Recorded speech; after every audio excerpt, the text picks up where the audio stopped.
Analysis সব বাদ, fan moment enjoy করেন। বলেন যে কেমন বিশ্বকাপ কাটাইলেন, একেবারে শুরু থেকে নিজের দলকে এই পর্যন্ত দেখার জার্নিটা কিন্তু অসাধারণ। সো কোন দল কেমনে খেললো, কেমনে গোল হয়েছে, স্পেনের সাথে কেমন করবে, এই সব কিছু বাদ, জাস্ট এনজয় করেন যেমন আমি এনজয় করতেছি। কারণ আমি আসলে দ্য অ্যাক্সিডেন্টাল ফুটবল অ্যানালিস্ট হয়ে উঠেছি। কিভাবে হয়ে উঠছি?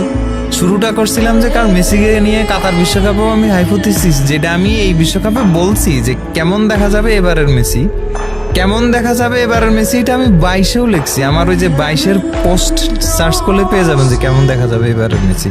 তো এই জিনিসটা জাস্ট কি করছি, আমার নিজের এক বিজনেসের কারণে স্টুডিও আছে, তো জাস্ট কি করছি যে ঠিক আছে আমি যে জিনিসটা যেভাবে ফিল করি এমনি বলে দেই।